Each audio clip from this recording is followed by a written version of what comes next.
Let's bring the November 17, 2022 meeting to order. Salute to the flag.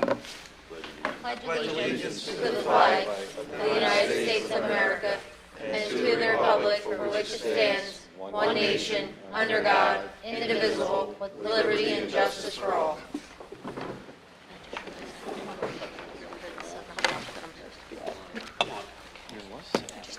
Madam Secretary, roll call. Mr. Cullen? Here. Ms. Karen? Here. Mr. D'Angelo? Here. Mr. Poliafico? Here. Mr. Parolo? Here. Mr. Smith? Here. Mr. Stiltner? Mr. Stiltner's excused.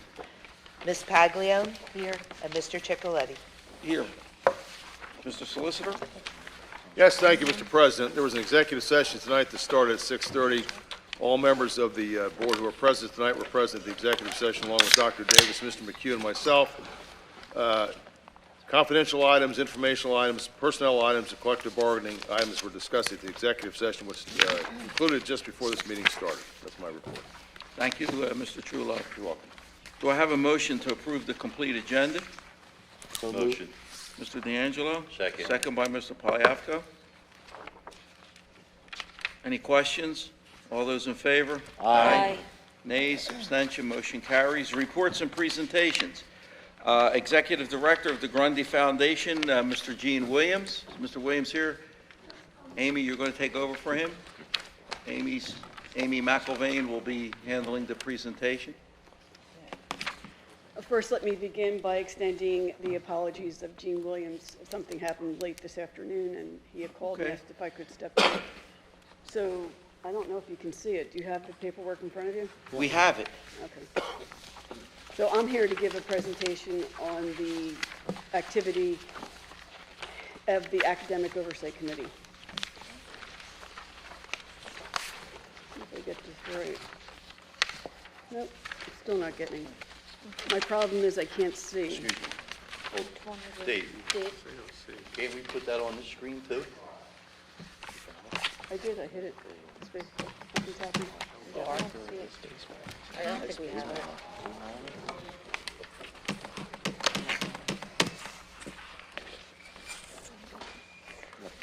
Thank you. So, I want to give a recap about the summer camp that was conducted in July and August of 2002. At Snyder Girardi Elementary School, they had an average daily attendance of 90 students. At St. Mark's School, there was an average daily attendance of 46 students. And at Bristol High School, there was an average daily attendance of 80 students. Some of the special programs that were delivered in this year's summer camp included 2 presentations, workshops presented by Penn Community Bank for the various age levels about financial literacy. And John Mundy, from the retired track and field coach from Holy Ghost Prep, offered his services, and he conducted a mini camp within the camp on track and field skills and techniques. The children that participated in that camp were also participated in the Mill Street Run, which is the second Saturday in September. And to my understanding, about 5 or 6 students participated in that event with their parents. Thank you. This is what's happening in the current 2022 fall semester. I can't read any of the programs that are being offered at any of the locations, but these are all the 21st century programs. I'll make sure you have a hard copy of all this stuff. If you want to go to the next screen. These are just some of the programs that have been presented in the past. Microsoft certification, the high school garden club, we support that. The Writer's Voice workshop. Artrageous was introduced last year into the curriculum in 1st and 2nd grade. There is a grant request for support of the current program that's being delivered right now. It's currently being delivered, correct? Yes. Kelly? So we are evaluating that grant program, and we should have an update on or before Wednesday of next week. And the fire cadet training program is underway at the high school. That's introducing some of the senior high school students to this skills and techniques that are critical and essential to become a firefighter. It's also providing a community service to fill the gap, the void of the increasing decline of fire volunteers, not just in Bristol Borough, but across the Commonwealth. It also is introducing them to a new career option. Being a firefighter today in many communities is a paid community, and the average salary across the Commonwealth of Pennsylvania for a starting firefighter is $85,000. So we're hoping that some of the students in that class are inspired to continue to participate and also to get certified. And this is what I'm here really about. This is my agenda. I'm responsible for the fundraising of the Academic Oversight Committee so that we can deliver programs like Microsoft certification, support the high school garden, and do the fire cadet program. The AOC raffle is being conducted this year in place of the Bristol Fall Classic due to the ongoing concerns with the pandemic. The tickets are $75 per person. Tickets can be conveniently purchased online or at 3 convenient locations in the borough during normal business hours. And I have some as well. Oh, and Kelly has some as well. Thank you for bringing that to our attention. So do I. Thank you both for bringing that to my attention. So there are tickets in the elementary school and there are tickets in the high school available for purchase. So there's 5 convenient locations. First prize, well, the third prize is $1,000, second prize is $2,000, and first prize is $3,000. The winning raffle tickets will be selected on December 7th. The event will be online on Facebook, so you can see it happen in real time. The net proceeds go to programming that we provide, which is in accordance with the 21st Century Grant application, of which you're the beneficiary of. So that's it. If there are any questions, I'd be happy to answer your questions. Nope. Okay, I hope Mr. Cicoletti... Where are they selling the other 3 at? The other 3 tickets? Yeah, well. Oh, I'm sorry. We're selling them at the Bristol Borough Tax Office, Mignoni's Jewelry Store, and Great Ideas by Ann. Thank you for bringing that to my attention, Mr. Perla. You are aware that we moved the garden club to I know it's another location, yep. another location. It's fenced in, and we'll be taking over the greenhouse and supplying water for that location. And I believe new topsoil was brought in for that. Excellent. I think Debbie Fine, who's here tonight, she is our conduit. It's not an official role in the AOC, but she seemed, well, anyway, she keeps us on abreast of what's happening. I would like to see that grow into a larger program. I'd like to see it, the whole entire life cycle of seed to table, working with some of the local restaurants, but that's out further on the agenda. And Mr. Cicoletti, I'm hoping that we can get full participation with the raffle by the school board members. Thank you very much. Thank you for your Take care. presentation. Yes. Thank you. Okay. Anyone else from the public? Well, not public participation, that was a presentation. Mrs. Rosado. Oh, hello, thank you. So if the school board would like to purchase their tickets this evening, I have them in my office. Just bought one. So last, or 2 weeks ago, I touched on some of our data that we received from our annual assessment, state assessment, and here too, again, tonight, I'd like to speak about a little bit additional information that we had received. The second page that you have in front of you is our building score, and we received that building score to comprise of our assessment, growth, attendance rate, and those numbers all attribute to the score you can see. I listed us at the top. We received a 77. And then I listed all of the elementary schools in basically this part of the county, and I wanted us, this is on PDE, so this is public, no, the second page. Oh, second page. The page, this looks like this. Yes. You did say second page. Okay, so the highlighted, or all the schools are in Lower Bucks County, so I wanted you to see how we measured up in terms of our building level score, and then all the highlighted schools are those who receive federal funds. So, you know, we continue to talk and work very hard, and, you know, Mrs. Simo's here, so thank you to Mrs. Simo for leading, you know, our curriculum and instruction, as well as the teachers, and that we, again, have more evidence that we're growing. We're moving in the right direction. We've made good curricular choices in terms of some of the programs we've purchased. Teachers are implementing with fidelity, teachers are using data to drive their instruction, and we will continue to see our scores go up. So this was just another piece of that. The front page is actually an internal document, and there you can see anything in the right in the dark blue talks about the growth color indicator, which is well above. So in most cases, we are moving well above. In the columns, you see growth index, growth measure, and then achievement, and so on. So again, these are reasons to be proud. We know where we are academically, but we know we continue to make strides in the right direction and continue to grow our kids after coming back from COVID. So we're pretty proud of this. Congratulations, this is really good, Kelly. And Kel, my question is this, so this is the data from the year immediately after we This is locked 20, down. this is the Right. 2022, last school year, 2021, Right. 2022 assessment, So it's yes. the first, it's right out of the gate Yes. when the COVID lockdown? Right. Okay. Right. This is impressive because I just did some quick math here. I knew you would. And we're like 6 out of 25, which is very impressive. Thanks for, highlighting all of that. That's very good. Sometimes these aren't the things that are shared, and, we have a lot of work in front of us, but we're doing the work, and the kids and the There it teachers is. are working hard, and you can see it, and so, we're proud of it. Here's the proof in the pudding.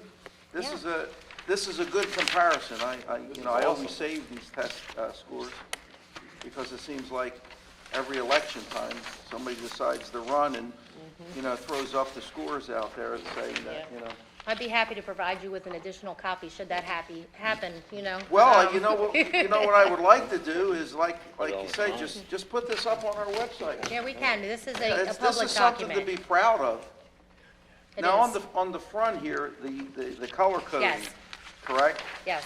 So this well above that, where that dot is, that's us, right?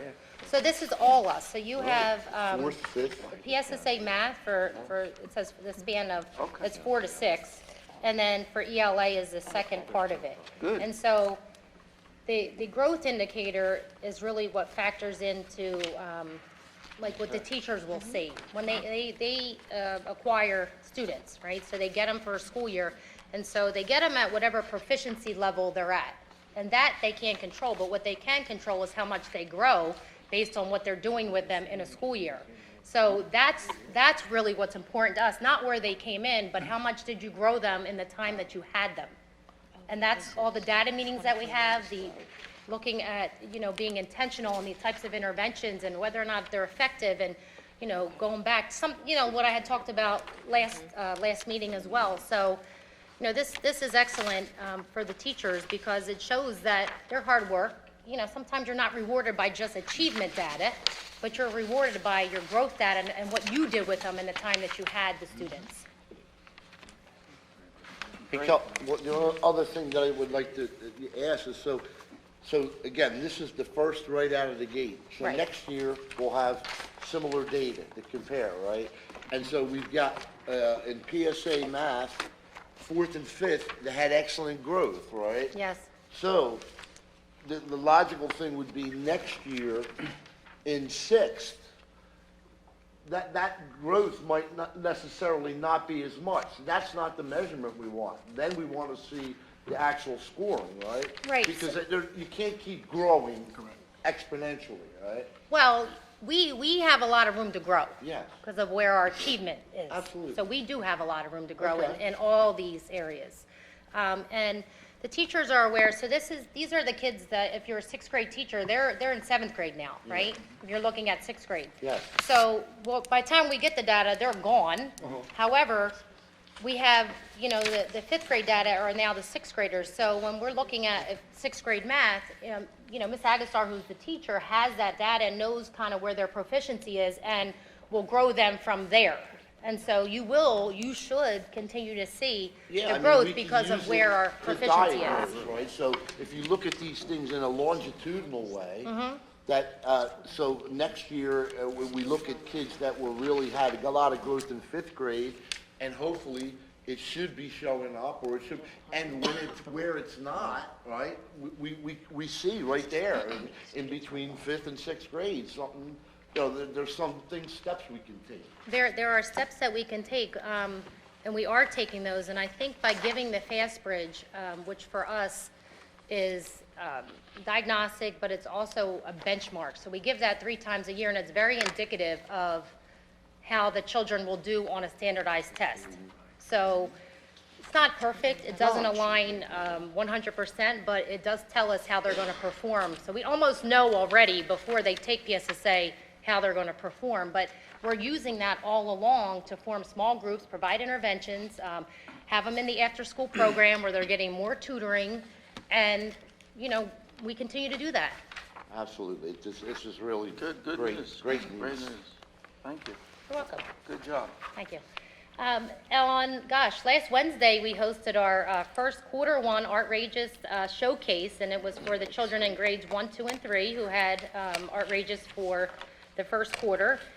And they performed. Dr. Davis was able to come, and I think he was pretty impressed, and he could attest that it was a standing room only. We do it in the gym, so we had the bleachers out, packed with parents, families, just so excited to see their children perform. And they did hip-hop, they had some African drumming, a little bit of musical theater.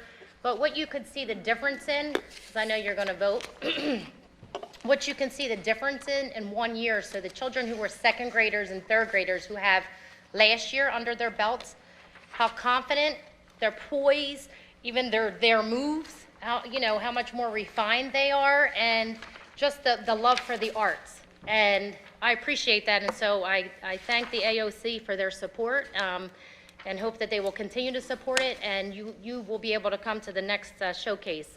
Mrs. Simo could tell you the same thing. They're really, really getting great. So can you imagine what they'll look like in 6th grade, just having this opportunity? So we're very appreciative of that, and parents love it, the kids love it. It just, I couldn't say anything better about it. And Outrageous and the teaching artists are excellent with the kids. On this past Monday, we were happy to restore our partnership with St. Gregorio's Church of Ben Salem. We began our partnership with them in 2018 when they reached out and wanted to fulfill some of their community service, desires. And so we have a mutual connection, and we have now for the 3rd year, 2 years we took off for COVID, but they've brought, and you can see some of the pictures, their congregation with a holiday meal, Thanksgiving dinner for our families, and they serve, and it's such a nice community connections, relations. Our families come, they sit down, there's no what's for dinner tonight. We serve them. It just was a beautiful night. Dr. Davis was there, so thank you for being able to support us. And then behind the scenes, Mr. and Mrs. Tyrell, they run our service learning group, so our 6th graders were also there serving. Miss Amy Klingelhofer, who is our PAC president, worked here all day in trying to prepare stuff and get ready. Mrs. Anna Rosado, Sarah Snyder, Kristen Fate, Jen White in the cafeteria. We used the kitchen this year. It was a little bit easier to serve because we wanted to spread out. Ms. T. Giuseppe and, of course, Dr. Davis. And there are some of the pictures, and smiles, laughter, joy, no stress of what we're going to eat tonight. They took leftovers with them. We had to-go boxes. There was plenty. The cheerleaders and some football players were actually practicing here, and at 6 o'clock they came over and ate, and that was awesome too, and an impromptu. And so they had such a good time that they'd like to do something for Christmas too. So we're in the planning stages of that. They'd like to come back and volunteer and be with us again. So it's a really good night. And then finally, for federal programs, yes? What was on your apron? What did it say? Well, it says hot stuffing coming through. I was trying to read it. Yeah, it says hot stuffing coming through.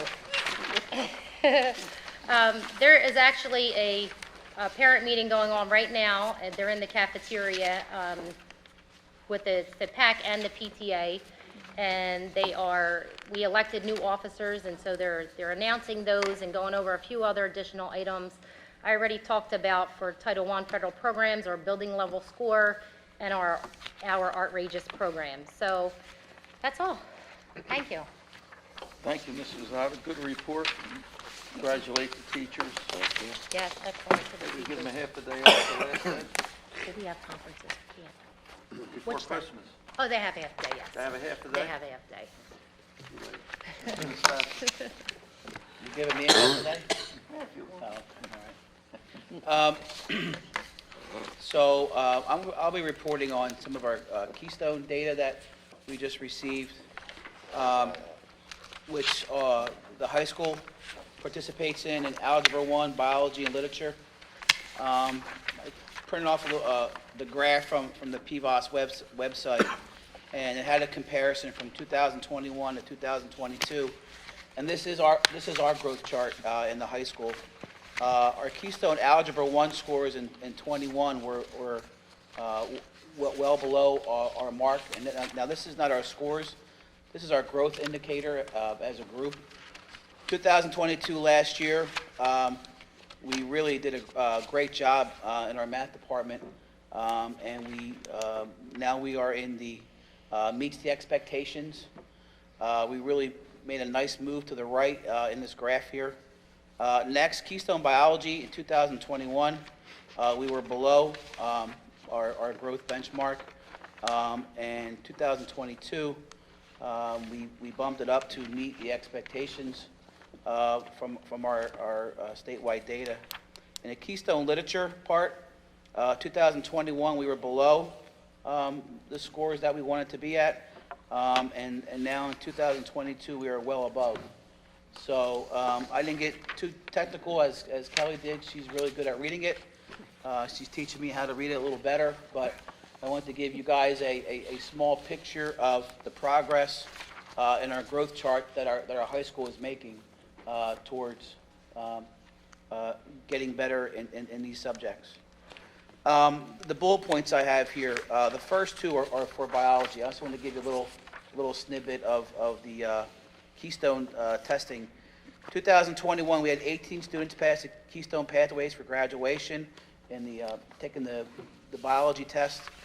In 2022, we had 37 students pass the Keystone Pathways for graduation, which was a 106% increase from the previous year during the same biology test. Last year, 2022, we had 104 students score advanced or proficient, which is 25%. That's the total number of students that has taken the Keystone State testing. I also provide you guys with a little snippet of our PSSA data. Our current 8th grade for English language arts, 43% of our 8th graders scored proficient or advanced in their ELA test. 6% of that group went from advanced to proficient. 8% went from basic to advanced. And 37% of the 8th grade class improved their individual scores total as a group. In math, we had 19% proficient or advanced. 33% of the 8th grade class improved their individual scores as a whole, as a group.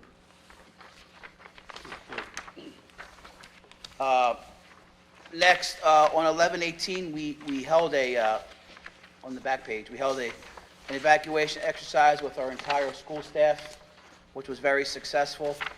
On 11/16, which was yesterday, myself and Mrs. Connor attended a school safety conference with the Homeland Security team, which was involved the FBI, state police, EMS, and every possible organization that the state provides for school safety. We met as a team a few weeks ago about our school safety plans. We're going to start meeting every month, and I will report our findings from the conference during our next meeting, which was very eye-opening and very educational. 11/17, actually it's 30 students as of today. So tomorrow, we will be sending 30 students to the Future Ready Conference at Bucks Community College. So what the Future Ready Conference is, it's every certification program that Bucks Community College offers, other than your traditional college credits. So 30 of our students signed up to attend 3 seminars each. They will be bused over there tomorrow morning. They will attend 3 different seminars with approximately 30 different certifications that Bucks has to offer. Each student picked out 5 or 6 different programs that they're interested in. Again, non-traditional. For example, any kind of medical certification that a hospital offers. They have CDL programs. So there's so many programs that Bucks has to offer, and Mr. Sell offered our school to join this tomorrow with Harry S. Truman High School. So we talked to our students today about how they're representing themselves in our school, and they were really excited because tomorrow is going to be like their first day of taste of rural college life. So they were very excited, and so are we. And I will report back to you how they did and some of their feedback. Thanksgiving football game will be Thursday, 10:30, home here at Bristol. We are revamping our wrestling program here at the high school and middle school. We had 70 students sign up for high school and junior high. And our community has really stepped up with, we had one gentleman today that literally gave us his credit card, and he bought every pair of wrestling shoes that we ever wanted or needed. So I want to thank Jerome Mead, former student at Bristol High, and he said, whatever you guys need, and he did it today. So I want to thank Mr. McHugh for updating our uniforms for wrestling. Our community raised about $1,100 for hoodies and T-shirts for our kids. So we are really excited about the rejuvenation of our wrestling program. We're also going to have Pat Sabatini come talk to our kids and work out with our kids. He's also a Bristol graduate, and he will be elected into our Hall of Fame tomorrow at the banquet. Next, we also had our junior high's basketball girls start this week. We got about 13 or 14 girls who have been pretty consistent with our new coach for workouts, and we are excited about that. Our Thanksgiving pep rally will take place the 23rd, starting at 12 o'clock. So that time has changed as of today. The pep rally will be from 12:50 to 2 o'clock on the 23rd. There'll be an early dismissal after 2 o'clock after the pep rally. I will send a robocall out to all the parents just to notify everybody. And Monday, 11/21 will be early dismissal for parent conferences for the high school, which will be at 11:15. And then 11/22, next week will be our first student advisory meeting with myself, Mr. Davis, and Mrs. Connor to talk about any school issues, improvements, any community connections that we have to offer, where we can improve. It's going to give our students a chance to voice their opinions on where we can improve and what we need as a whole. And that's it. Thank you, Mr. Nastasi. Thank you. Congratulations on the test scores. Good report. Thank you. Good report. Congratulate the teachers on behalf of the board. Okay, so now we need Mr. Poplowski, lead teacher, athletic director, to give us a presentation. Good evening, everyone. All right. So I'm going to cover just a little bit of the attendance and discipline first, and then I'll get into athletics after that. Speaking of attendance, so in September, overall, we were at 93.58%. In October, we were at 92.17%. Then in November, the number dropped a little bit to 89.78. That was as of Monday, but we've had the flu kind of going around a little bit. Nothing COVID related, just the common flu. So that's probably the reason for that number. With attendance, we do send out a robocall for kids that are late or absent. Ms. Laura does that. I also am very proactive at being at the door, greeting kids in the morning. And then also, if I notice some kids have been out a couple days, we do make regular phone calls home because that's a little bit better than sometimes the robocall. And then just to kind of see what's going on. So that's just for the attendance for the first 3 months. Discipline-wise, I believe the suspension numbers are down. Part of that is because we are implementing ISS on the days that we can. That usually depends on how many teachers are out and which adults we have available. So in order to get ISS, it could be multiple cuts of detention. Detention could be for horseplay, cell phone use, cut detentions. So after they get to 3 cut detentions, then we use that to try to keep them in school. We really want to keep everybody in school learning. If they're in ISS for high school, they will be working on their Google Classrooms. That's how they're doing their work. So we're holding them accountable. We're keeping them in there, but they're still learning. Recess and lunch detention, what we try to do during the middle school lunch, they have like a brain break for part of the period, and they have lunch. If they have multiple cut detentions or multiple small infractions, we do, the same day that we have in-school suspension, we hold them during that period because we do feel they really need to be in the classroom. Okay, so most of the issues, we did have one fight that happened during early dismissal that was at the baseball field. Officer Denny, the Borough Police were right on it. We were right on the phone, Mr. Stassi and I, with Dr. Davis, and that was handled accordingly, just going by the book. Besides for that, we don't really, we haven't really been dealing with a lot. I try to be very visible in the hallways. I'm in classrooms along with Mr. Nastasi. Thank you to the board because we did get that grant for the extra police officer in addition to Mr. Denny. So there are pretty much 3 to 4 adults constantly floating around the school and just being more proactive and more visible. I'm a strong believer in my experience that the more you're visible, the less you're in your office having to deal with the small infractions. Does anybody have any questions on discipline, attendance? Yes, sir. I noticed you have here several repeat offenders. Yes. Have you sat down with them, you yourself? Yes. So Can you any repeat offenders, what we do, one, if they do have OSS, they have to be reinstated by a parent. Yep. I'm just curious about the reasons or the answers that you get. Some of the answers are just some kids, like if it's for latenesses, some kids just oversleep. There are some kids that we have that may have to drop their siblings off here. That we consider excused, but that's in constant communication. Are you getting a handful of those? Yeah, there's a handful, but that was communicated prior to, them being docked for that. So they're only a couple minutes late. The other ones is just it's some of them just oversleep.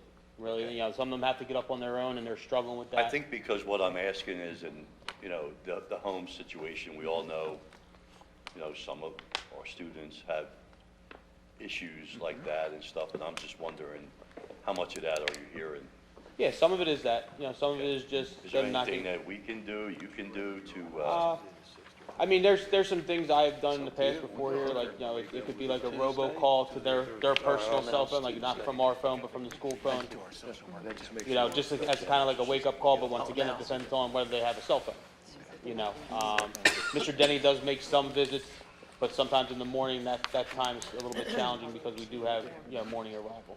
good. I'm glad Jeff, that you're looking at that as, taking. And there's letters that get sent home if they were late too much, so there's like a process. If they get too many, then obviously it goes to a truancy court, but I'll let Mr. Nastasi. Jeff, we also do offer the parents to come in. I always like the face-to-face. Does that happen all the time? No. But it is happening more often. But we also offer Zoom conferences, so a parent could just go on their phone Good. and say, hey, is something going on at home? Right. Like sometimes there is. Yeah. But I think sometimes it's just a matter of them communicating with us so we know where they stand, Okay. So, but sometimes we don't always get that, but we always encourage, to try to get that Good deal. from them, Excellent. so. Thank you. Yeah. I think sometimes Thank when you. you put the pressure on the kids too, when you ask and you show that you care, I think that changes a little Right, bit. And I have absolutely. seen more of the numbers come down because of that. Now it's Yeah. getting colder, so sometimes it's a travel thing where like they may be waiting for a parent who could be running late. Them knowing that they can talk to you and that Yeah. there is help there if necessary. Yes. Means a lot, so I appreciate that, thanks. Thank you. Anybody else, any questions about this? I guess I'm asking collectively. So on average, we have about 100 kids, give or take, in almost every class. Is that about right or no? Kelly, how about down here? Yes. Middle school, yes, then we lose 14 right away. Right. For tech school. And that's my point is, so when you see all these numbers consistently in the 90s, I mean, that's literally one or two, it's one kid or one or two kids, right? If two kids are out and you've got 90 kids, then, you know, you're at 95%, right?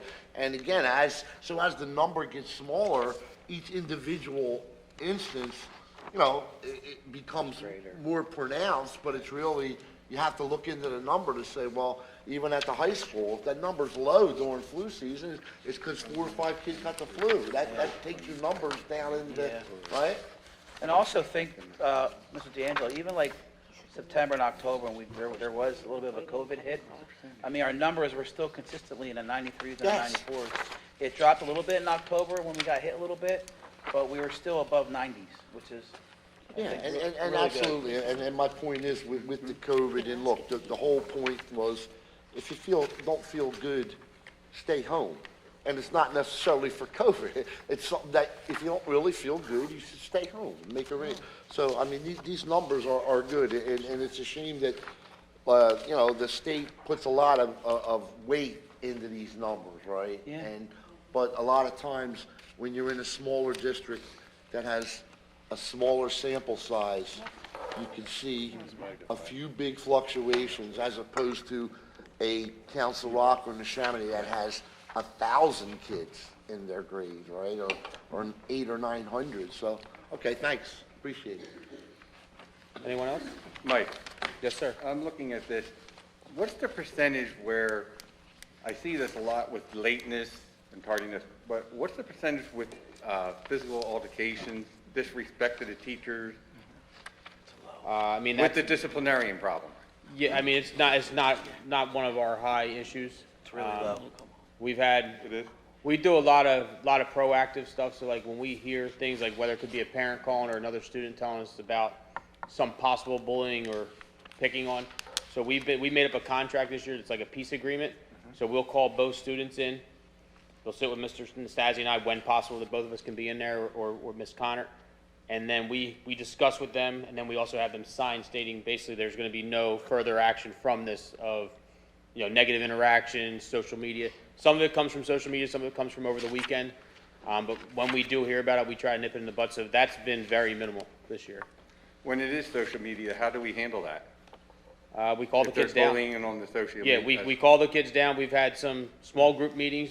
When one incident was with a little bit more, we called them down to the auditorium, we spoke with them.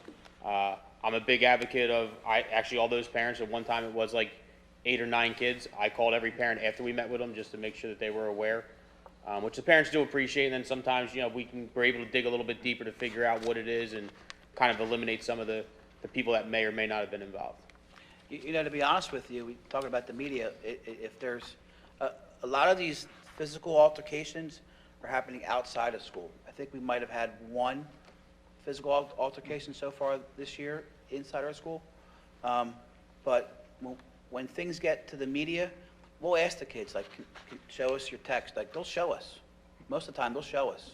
And then what we usually, what I like to usually do, I ask all parties, would you want to meet? Can we, like, being face-to-face and having that conflict resolution, I think is the best practice. Oh, yes. Because, we also had students sign peace agreements. We've done that 3 or 4 times this year. If there was some kind of conflict and it had, you know, certain parameters, and we would re-meet with the students, and that's worked also, you know.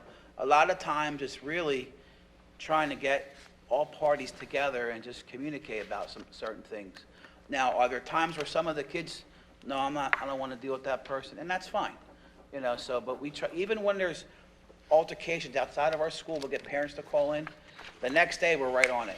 We bring them in, we try to figure out what's going on, and then we make a plan going forth.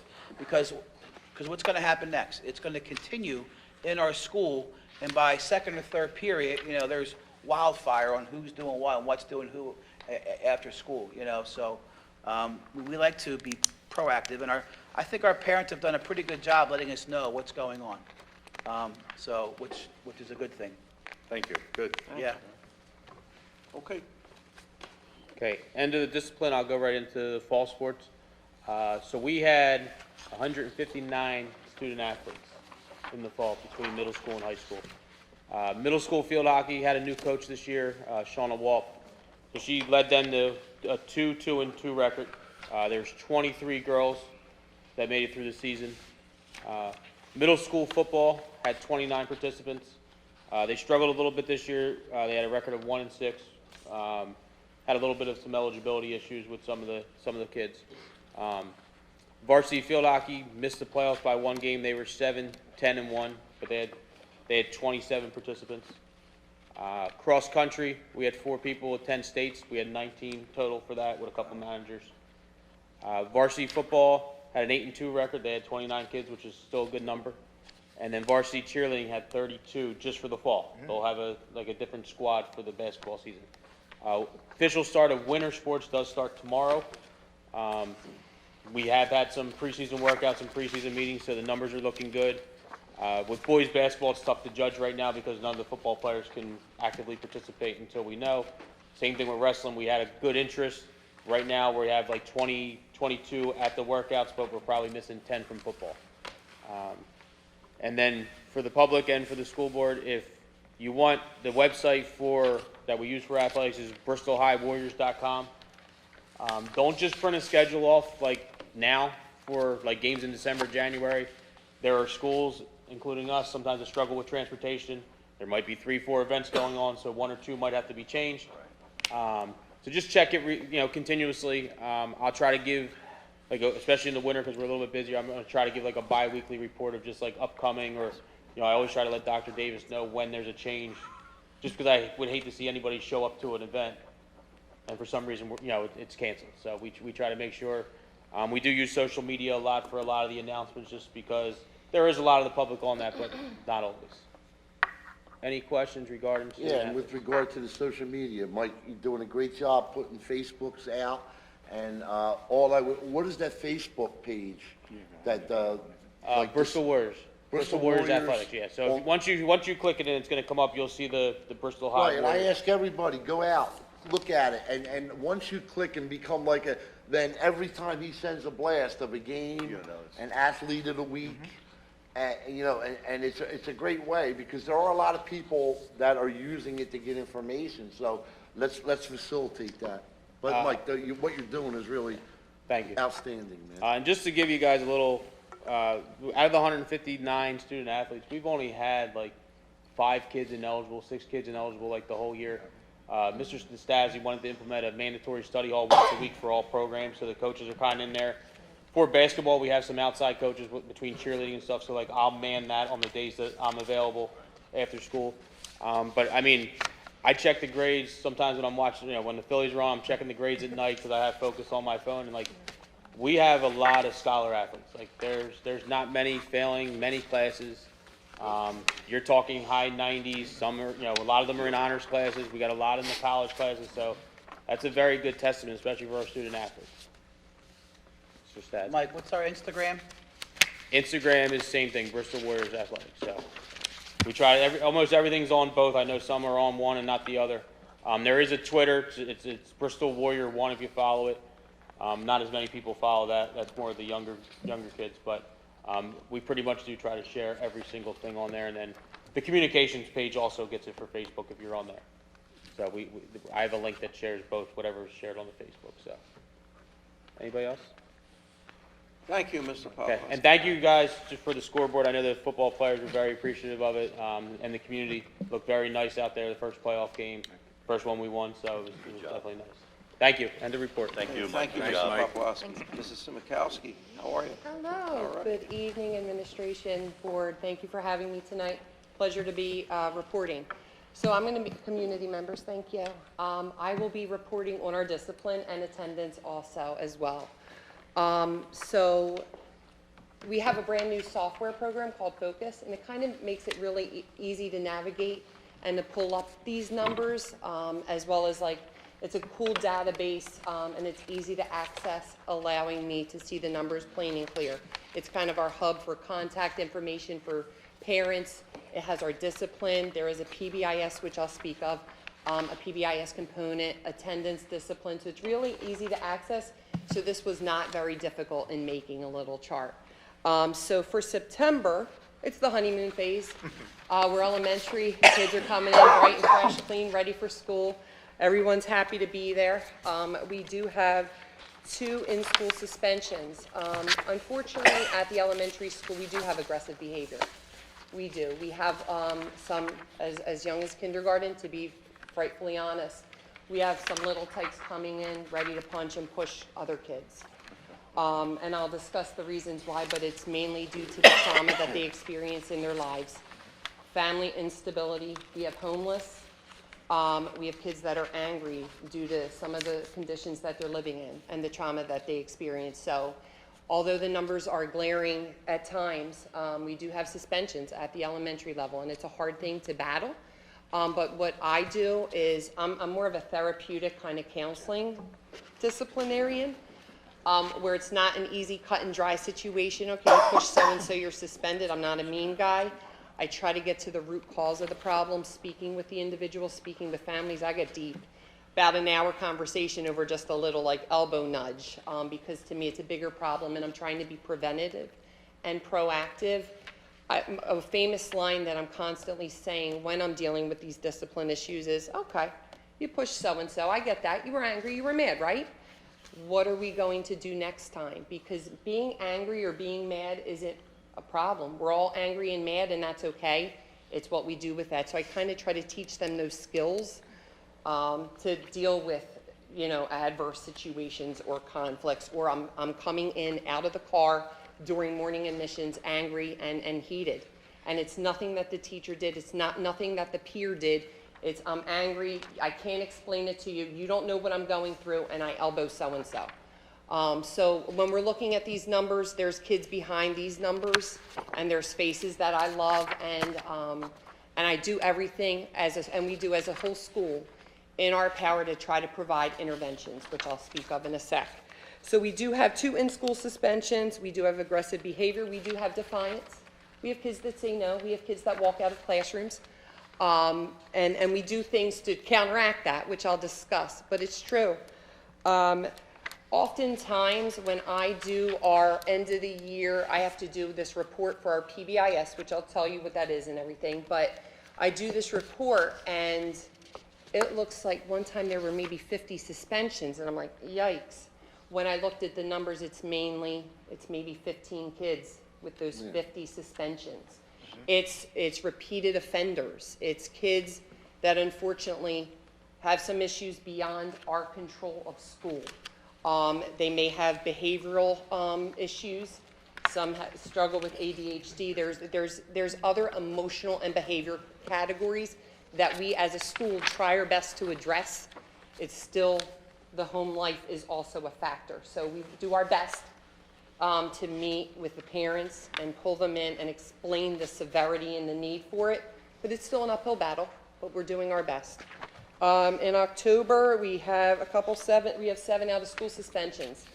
So it's a lot. They're missing school. Unfortunately, we work progressively. I, by my honor, follow our school code of conduct, which links out, what you do with certain offenses. And I literally abide by it. So for aggressive behavior, there is anywhere from a lunch and recess detention, someone butted in front of me, so I kind of elbowed them. All right, you're not suspended for that infraction. But we kind of work progressively. First offense, discussion, parent phone call, talk to them. Why did you do that? Maybe a lunch and recess detention, maybe 2, maybe 3, but now it's getting severe, okay? We're hurting people in the classroom. We knocked down a chair, we chucked a chair a little bit. We stomped out of the classroom, slammed the door, and someone's fingers by accident were in the door, and now they're hurt because you were angry. So we have incidences like that where we have to hold the kids accountable, hold the parents accountable. We also have to, the victim needs to understand that there were consequences that were given to the student. So unfortunately, that's exactly kind of what happens. We work progressively with the code of conduct, first infraction, but it's repeat offenders. So through interaction with the kids, my main goal is to be restorative, is to try to meet with both people. I'm not about just saying sorry. I really want you to feel it. And what I want you to do is not do that to me next time. Sorry is just a word, so I don't force sorry. I kind of make them speak to one another. It's kind of like a whole kumbaya in my little office. I usually have the victim or the person who was wronged in some way address the person that pushed them or punched them, and I have them express themselves. I didn't like it when you did that, and next time I would like you not to. So kind of working on communication, and the other person can express that they were angry. So I kind of do a counseling therapeutic approach while still holding them accountable. And even though they're going through trauma, many of our kids, they still need to be held accountable, and they are. But I kind of try to prepare them for what's happening next time. November, we see a dip, but it's kind of ebbs and flows with the kids and feelings. There are factors, sometimes we see families going through things. I just had an infraction where a young lady slapped someone, here to find out that she's homeless, and dad just lost a job and they're about to get evicted from the hotel they're living in. So it's almost displaced anger from someone, but it's trauma at the root cause of the problem. And I make sure that I personally take the time to, okay, we hit someone, that's almost the effect. The root cause is the important part, the understanding, and I take the time to really understand the full context of the circumstance while having empathy, but also accountability on the kids, because when they go through life, they're going to be accountable regardless if they've been through A, B, and C. So a lot of repeat offenders. Some disciplinary interventions that we're doing as a school. I am in charge of our PBIS program, which is Positive Behavior Interventions and Supports. Very proud of it. I speak about it at back to school night when we had our awards assembly. I do post on the Bristol Borough Communications page some of our awesome cool things we do. We do a lot for incentives. Our motto at school is be safe, respectful, and responsible. So kids are giving that little red tomahawk ticket that you see for being safe, respectful, responsible. So what comes along with that, our goal is to watch the kids at any given moment. It is not to reward the straight A's always. It is not to reward the kids that are perfect and their hands are folded at their desk every time. I can see someone about to punch someone walking down the hallway, but they didn't. That is safe behavior. So that's the behavior that we want to constantly reinforce. We want to always reward the kids that are doing the right thing. But at the same time, our motivating factors, some kids are motivated extrinsically. They need to feel the teacher's love and support and positive praise, so that's our positive behavior program. So that's what it's about, and I'm in charge of that. And we do tons of incentives. We've done glow stick glow parties. We've done bingos. We have one Monday, and Monday is we're calling it Fun Day. I have a team of people that work with me. It's not me in a silo. An awesome group of teachers that volunteer their time, and we have a good time planning these fun things for the kids. So if they get one of the red tickets in the first quarter, they're invited into our incentive, and it literally is like an exclusive party that people want to be part of. So it's really motivating. We were recognized by the state, by the PA State Department of Education for our PBIS Tier 1 program. So Tier 1 is all of the positive praise, the incentives that we do. Tier 2 is where we are addressing our behavior issues, our attendance issues, and our academic issues where kids are struggling in one of those three areas. So our Tier 2 program is about providing interventions for targeted kids. Okay, so we see some red flags, we see failing grades, we see academic, we see behavioral issues, we see a kid, a couple lunch and recess detentions, something's off, maybe they're acting aggressive, maybe a teacher brings a student to my attention. We start to provide interventions. What does that look like? Check in, check out with a kid, lunch bunches with me, where we sit, we try to just dig a little bit deeper, get to know the kid a little bit deeper, and see what's going on. Try to have them make friends. We want kids happy at school. So I do a lot of lunch bunches. Parent meetings, our Tier 2 team, we meet regularly. We look at data. We look at their academic data. We go down like a behavioral checklist. We talk about anything that's ongoing in their lives, and then we provide our interventions. Some interventions that we have, one thing which is wonderful is Family Services is connected to our building now, and it's an internal hub where we can refer kids to Family Services for emotional and behavioral needs. It's counseling, but it's counseling that takes place in our building.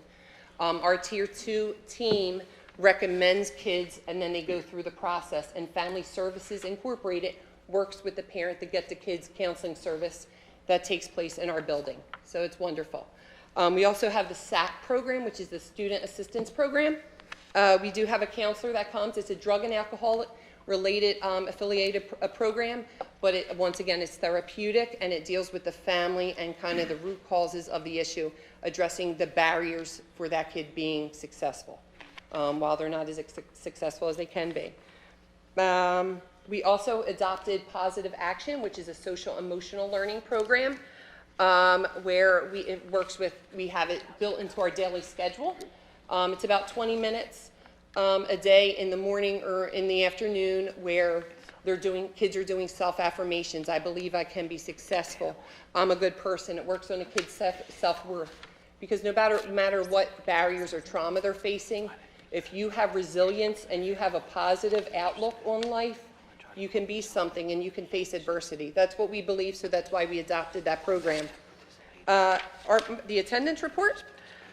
So during the COVID pandemic, we were looking at 85% of attendance was low, but that was typical with the state. We did look, Mrs. Rosato and I looked at reports, and that was about the same percentages, kind of lying in the 80s somewhere.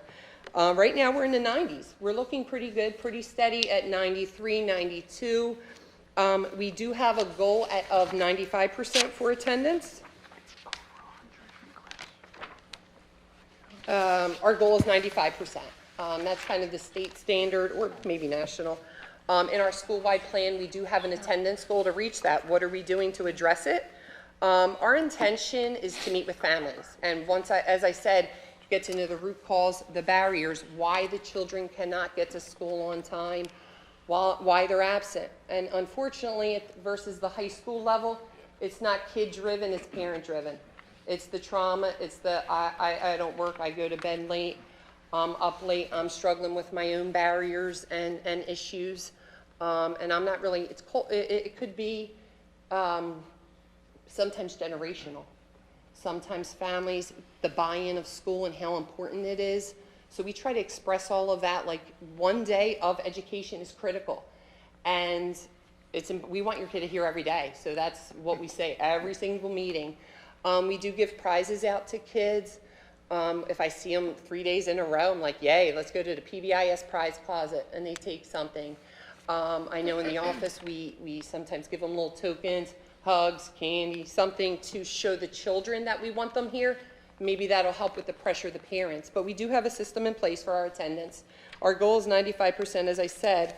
We do send letters, emails to parents after 3 days of absences, unexcused. And that is automated and generated and mailed out to the parents, as well as an email, and also after 10 days. We have seen some improvement. We're really hitting hard with attendance and trying to be consistent. So after 3 absences, we're trying to be on the ball. The system automatically sends out the letter and email, but we're doing phone calls. Yesterday, actually, we had a home visit. We're using our school resource officer, who is new this year, Officer Beck, or she wasn't there, but we did send a school resource officer to a house to have the parent come in. We need to speak with you. And our goal is to not be punitive. When speaking with parents, I actually met with someone who was actually late every single day.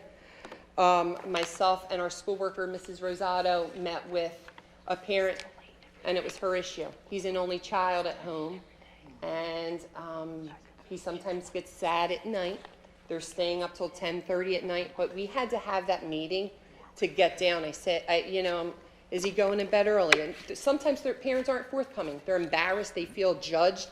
They feel maybe punitive. But if you get and they feel that trust and they feel open to tell you exactly what's going on, then you can really address the problem. So that's what we're doing.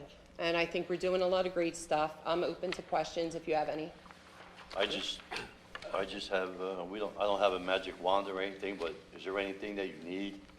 Anything that we can help you with as far as? We do have a couple, thank you for asking. We just hired a behavior analyst as well for our district, so thank you. It's a person experienced in behavioral analysts. So he's working with some of our chronic behavioral and emotional students with behavioral and emotional issues, kind of working one-on-one, positive reinforcement, building rapport with kids. So he just started maybe 2 weeks ago, and that's pretty great. That was needed. We also needed a social worker that's meeting with kids, doing small groups, doing lunch bunches, and we needed a school resource officer. She's having a little bit of lunch bunch. She's present in our cafeteria. They have a rapport with her. So I think we added a couple new additions. So I feel like we're feeling strong. Do you invite the parents in? Yes, I have an And average sit- of 3 to 4 parent meetings a day. How receptive are they? Wonderfully. I think parents want to be honest with you. If there's a fear of rejection and a fear of judgment, and I'm not better than anyone. So I think that comes across and is heartfelt and sincere, and you work with them. I have an uncle who is bringing his a niece and a nephew, and the caretaker, who is a great aunt, is struggling, and she's struggling to get the kids in on time.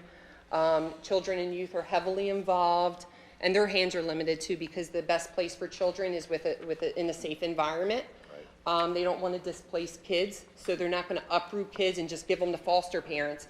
So we have children and youth involved in a lot of our chronic behavioral issues, trauma, homeless situations, and kind of their hands are tied too, because they're short-staffed. There's not a lot of resources, so we're just trying to do the best that we can. Okay, any other questions? I do have a question.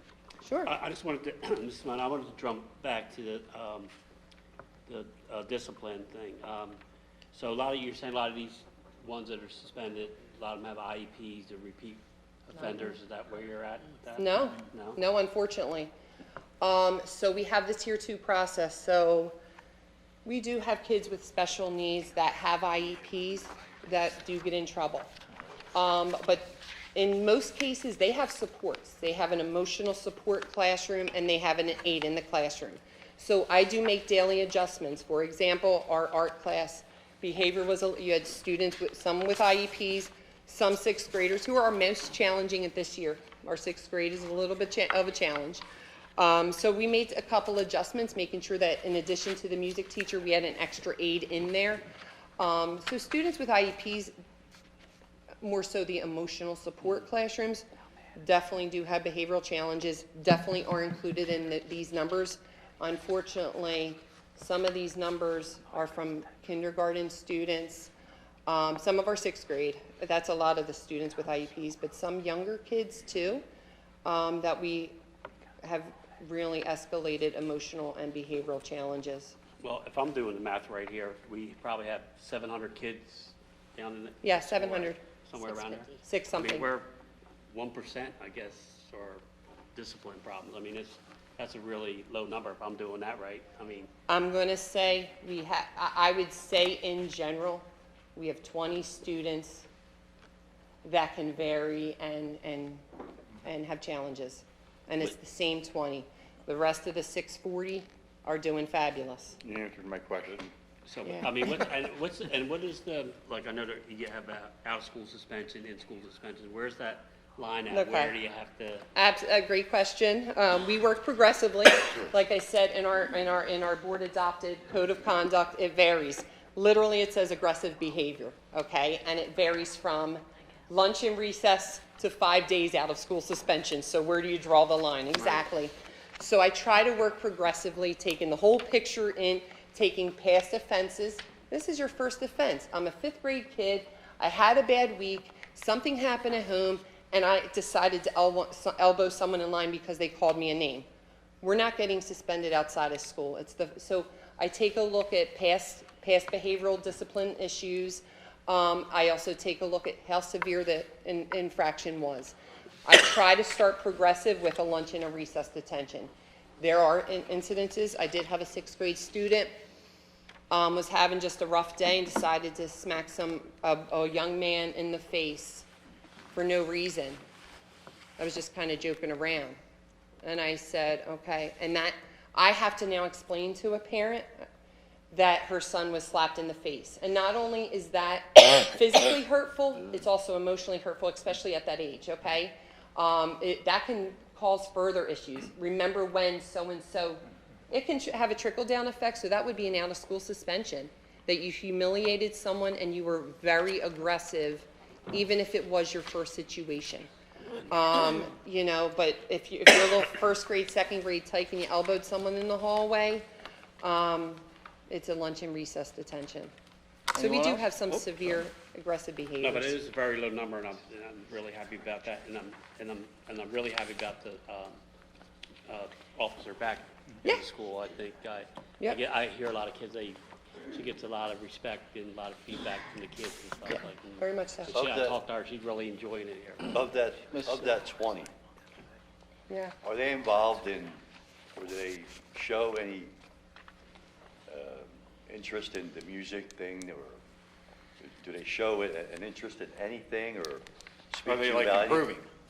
Like what you're going through and the process you're going through with them, are they improving?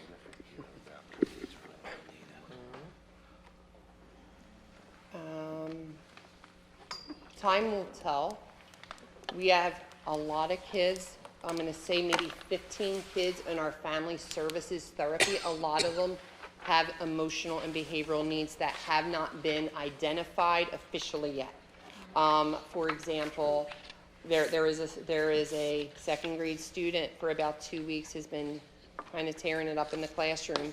Teacher has been managing, doing a nice job with it. And she called me yesterday that he is starting to put hands on people and not listening at all. So he was referred to family services. We saw some improvement, but there was a relapse again. I did find out that he's staying up late. He was up till 3 a.m. So once again, it's the consistency at home. It's the consistency at home. It's the consistency at school. And I do believe in therapy and counseling for kids. If I could just caution everybody, this is actually terrific information. We don't want to get so specific that all of a sudden we may not you, but we may inadvertently identify. Okay. Yeah, so let's, all right, Ms. Anything Curran. further? Yes. I was just Can I- curious if, when you speak to these children, do they express an interest in anything that we could maybe offer them? I do. I think if we're going to look into that, we got to get kids involved in community outside activities. There are kids that do have interest and their parents don't have the money for it. You mean as far as the athletic thing that Pops has and stuff like that? Yeah, just, Well, that shouldn't be, we can't be specific, so. what's that? This. Oh, no, no, no, focus stuff, yeah. no, I'm saying, is there something that we could offer some of these kids, outside of school, to, that And I they're interested in? appreciate that. Don't let that be, don't, the borough rec or whatever, don't let that money part Okay. stop any kid from Okay. showing up. Pops will take it out of his own pocket if he has All to. right. We have- you know. One more No, I mean, that question, shouldn't be. Ms. Curran? Yes, so you mentioned homelessness. Would you be able to advise a percentage or a number of students that are currently homeless in our I'm school going to district? say, according to our last monthly report, we get a monthly report from Miss Riley every month. I'm going to say 6 to 8 families Six to eight families,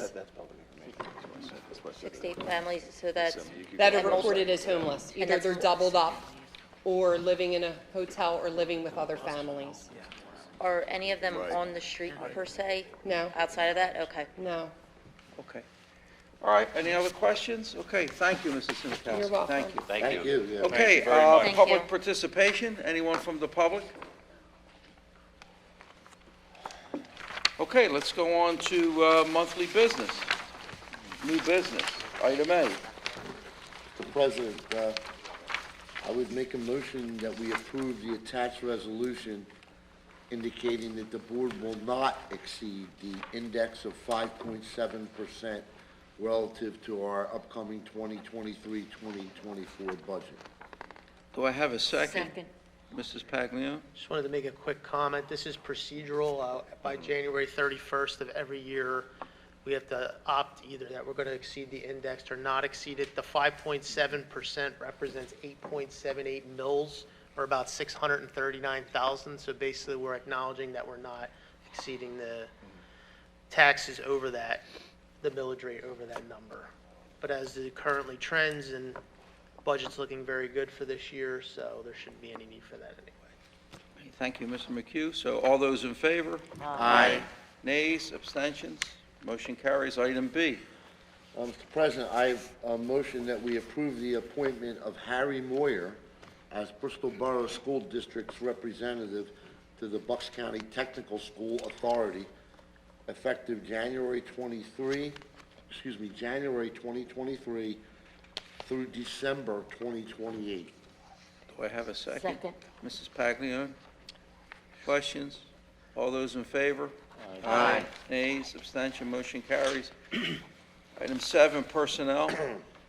President, I motion we approve the hire of the following as day-to-day substitutes at a rate of $105 per day with no benefits, $115 after 20 days, as per the master agreement effective for the 2022-2023 school year, and it would be Jacqueline Boyle and Isabella LaFreda Mancinelli. Second. Questions? All those in favor? Aye. Nays, abstentions? Okay, so information and discussion, reorganization board meeting. We're going to shoot for Thursday, the 8th. Is that okay with everyone? 6 p.m. on Thursday, the 8th of December. We'll send out a reminder. Monday, November 21st, parent conferences at the high school, early dismissal. Wednesday, November 23rd, parent conferences at Snyder Girardi, Act 80 Day. Thursday, November 24th, Thanksgiving holiday, school closed. And Friday, November 25th, Thanksgiving holiday, school closed. So I'll go around the horn here. Mr. Smith? I'd like to thank Principal Rosado and Principal Stausi. Great information provided tonight, and the grades are terrific. Keep up the good work. You're doing a great job, you and the teachers. Mike, thanks for your update. And I'm going to tear your name apart. Miss Simichowski? What'd she say? Simo. Simo. Okay. Simo. Great information tonight. Thank you very much. And I'd like to talk to you a little bit after the meeting. That's all I have. Oh, good luck to the Warriors on Thanksgiving Day, and happy Thanksgiving to everyone. And a great season on the Warriors. Ms. Curran? Done. All right, well, thank you, everyone, for your reports. And I would also like to thank the AOC for all the programs that they're supporting and they're helping make possible. And, of course, go Warriors, and I hope everyone has a happy and safe Thanksgiving. Mr. Collins? Well, I like to, what they said, I like to thank everybody for what they said. Okay. All right. But I did want to make a comment. I saw the windows on the third floor of the school, and they looked really nice. I wasn't inside, but they looked really good from the outside, and it looks like they're doing a really nice job with that. I just wanted to make that comment. I just stopped by and look at it. It's great. Okay, Mr. Parola? Yeah, I'd like to thank the Kelly, Nick, Pops, and forget about trying to know the names. But they were great presentations. I mean, you guys really explained a lot to us, and it was really informative. So I didn't think Pops would do that good, but he did good. Mrs. Paglione? Hey, I'm not done. Oh, I'm sorry. So, and I hope that everybody's enjoying the lights on the track that we put up for people that want to walk, for their safety. So, and happy Thanksgiving, everybody. Thank you, Now Mr. you can Parola. move on. Okay. I'm Ms. going. Paglione? I'd like to thank everyone for the reports, and I'd like to wish everyone happy Thanksgiving. Mr. Piatka? Yes, thank everybody for their reports. Excellent job. Mr. Simikowski, very good. Amy, thank you. Pops, and everybody have a great Thanksgiving and a safe one. Dr. Davis? Yes, just tonight, I'd just like to thank the board, and also I was looking out in the audience, and I noticed the concentration on the comments being made. When I came on board in August, I made it clear to the administrative staff that, if you stop growing, you're done. And tonight, you have people that are in these jobs, and you needed to hear and we will do this from time to time, because you needed to hear what our day is like. You need to hear from people who are in the trenches every day. And when you hear it and you see it, this is for 180 days. Being in that position is tough. So my goal as superintendent is that to provide them with the opportunities to address the board, to educate the board, because everybody was impressed with the presentation, also asked a lot of questions. Because this is the side of the coin you don't see.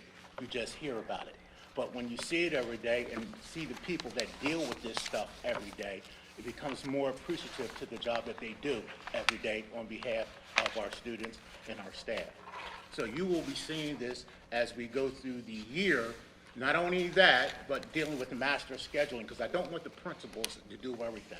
I want them to learn and grow, because they have goals and objectives that I know that when we met individually. So they're going to learn how to do master scheduling. They're going to learn how to deal with communication to staff and to communication to the community and communication to the students. They're going to deal with budgeting.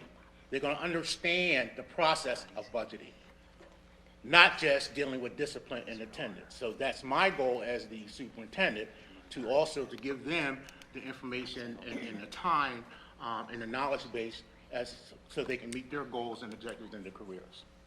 Thank you. Thank you, Dr. Thank Davis. you. Mr. Trullo. Happy, safe Thanksgiving to everybody. That's all. Mr. D'Angelo? Just a couple things, just to kind of add on Kelly and Nick and Bobby and Pops. I've been around numbers like a long time in my life, and those type of movements, I would just say this, it doesn't happen by accident. So thank you very much for what you're doing. And again, with numbers, as I pointed out, when you only have 100, 2 kids out knocks you down. That's the downside of having small populations. But the upside is, and I think, Bobby, you kind of laid it out pretty good, the upside is you can track them down and you can get to them one-on-one. And everyone has a different way that we're going to help them and we're going to get them on board. So I thank you for that. Tomorrow night is our Hall of Fame dinner. It's at Georgine's, and just a couple names. You might not remember the name Rock Brescia. He was a great Bristol athlete from the 50s. Floyd Woods, Barbara Woods, who she has passed away, but Barb was a great basketball player and a great Bristol High grad, and also Pat Sabatini. So tomorrow night, if anyone is interested, you can still get a ticket. Reach out to me or reach out to Mr. Nastasi. And the last thing I will say is, on those third floor windows, one question that I have, what do we have all like, so I remember going up there before, and one of the teachers would say, you know, like right in the spring, like the sun really glares in through those windows. Are they coated? They're tinted. They're tinted? So you don't even need to put any, okay, so we don't need blinds, great. All right, thank you, and happy Okay, thank you, Mr. D'Angelo. I just have a few things here. Thank you for your reports. Congratulations for the uptake on our scores. Thank you, Amy, for presenting presentation on the AOC. Mr. Poplawski, Mrs. Simo, all the administration, Dr. Davis. Things are moving forward. Wish everybody a happy Thanksgiving, and we'll see everybody back here on the 8th of December. Can I have a motion to adjourn? Motion. So moved. Second. Second.